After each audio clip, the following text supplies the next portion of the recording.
Hi everyone, today we're going to do a continuation of Module 5, Lesson 36, where we represent multiplication sentences in numerous ways. So in this question, we have a repeated addition sentence, 6/7 plus 6/7 plus 6/7, and we want to change that to a tape diagram. So what we want to do is we want to represent the 6/7 plus 6/7 plus 6/7 in a tape diagram. So before we begin, we want to see how many boxes we will need to create. Well, in order to do that, we need to see how many 6/7 we have. 1, 2, and 3. So we are going to make 3 groups. 1, 2, 3.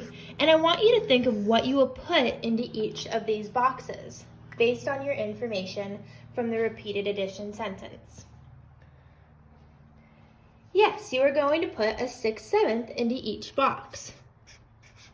1 6/7, 2 6/7, and 3 6/7. So now we are able to add these all together and say and show what the total, I'm just going to write it down here, is going to be of 6/7 times 3. Well, add those numerators together. 6, 12, 18, giving you the sum 18/7. And I know I have an improper fraction here. You can go ahead and change that to be a mixed number. We are always wanting to make our final product.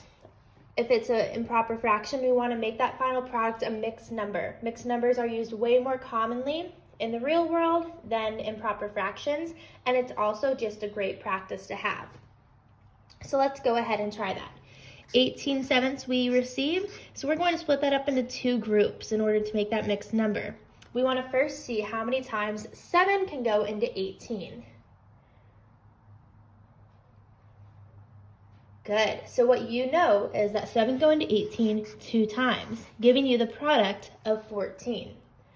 You now want to subtract 14 from 18 to see how many 7s you will have in your fraction. Well, 14 subtracted from 18 gives you 4, leaving you with the fraction 4/7, giving you the mixed number and your final product or sum 2 and 4/7. Now, what if I'm given a multiplication sentence like this and I want to change this multiplication sentence into a tape diagram? Well, I first want you to look at what fraction you are using and how many times are you adding that fraction together or multiplying it.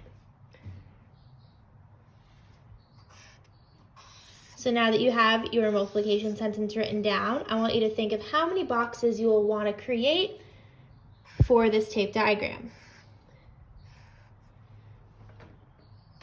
Good. You will want to create 3 boxes for this tape diagram because you are multiplying by 3. Your main factor is 3. And we will put 4/5 into each box. 4/5, 4/5, and 4/5. Now you can add those together to show what your product will be. 4, 8, 12, giving you 12/5. And again, we have an improper fraction. So let's change that improper fraction to be a mixed number. 12/5, and we want to split it into 2 groups. How many times can 5 go into 12?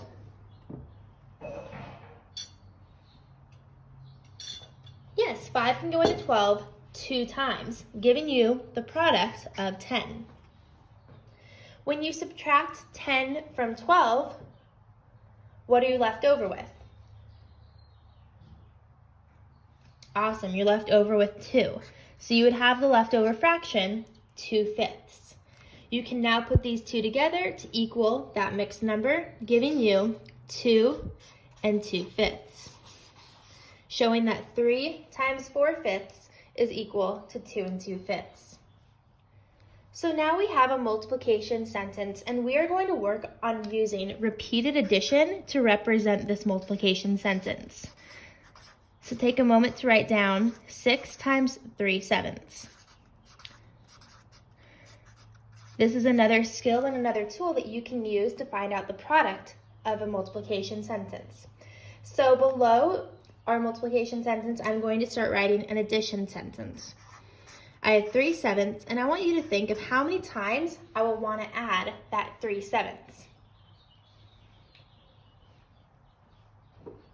Yes, I will want to add it 6 times because my factor is 6.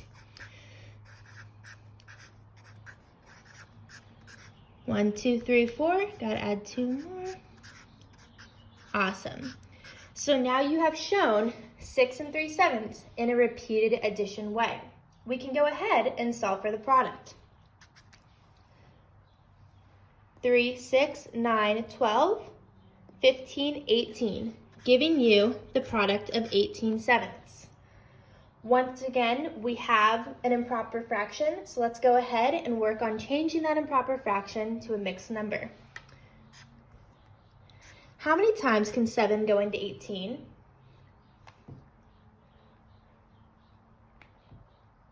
Good. 7 can go into 18 2 times, giving you the product of 14. Now, when you take away 14 from 18, what are you left over with?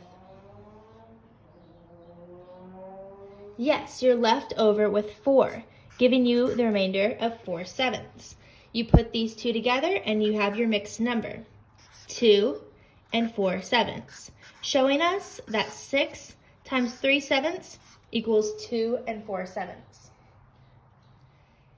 Now we are going to use standard algorithm to solve for this multiplication sentence. We see that we have the multiplication sentence 10 times 3/4. And what I want us to keep in mind is we are not going to write a repeated addition sentence. We are not going to write a tape diagram or draw a tape diagram for this, but we are rather going to multiply those numerators and denominators together to give us that product.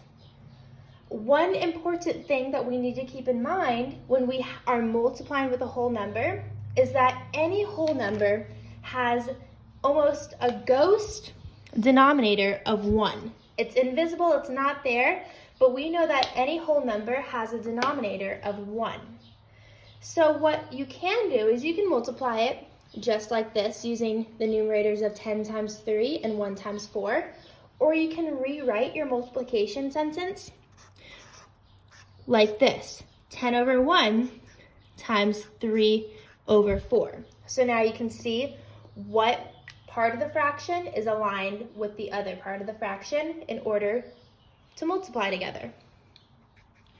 So we know that 10 times 3 equals 30, and then 1 times 4, anything multiplied by itself is itself, giving us 4.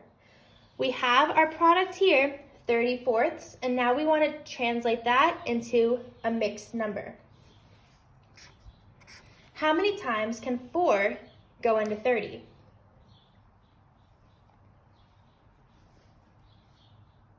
Take a moment.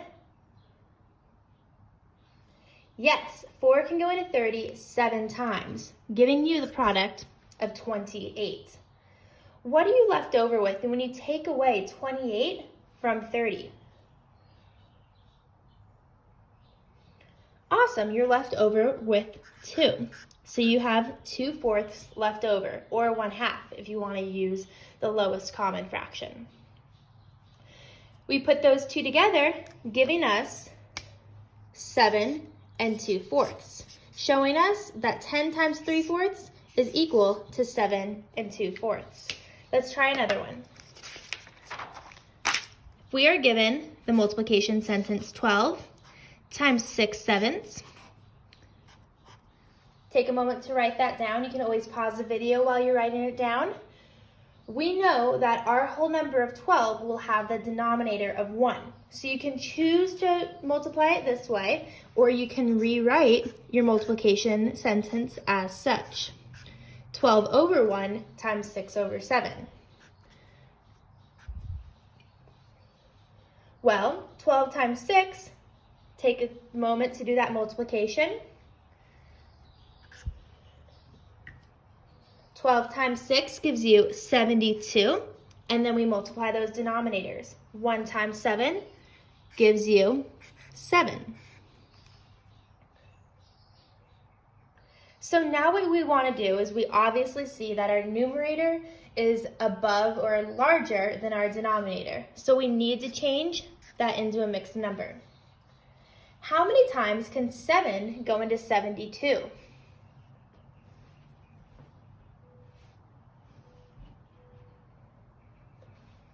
Yes, it can go into it 10 times because 10 times 7 equals 70. What is left over when you take away 70 from 72? Good, you have 2 sevenths left over. So we're going to attach our whole number with our fraction together, creating that mixed number, and that is our answer. 12 times 6 sevenths equals 10 and 2 sevenths.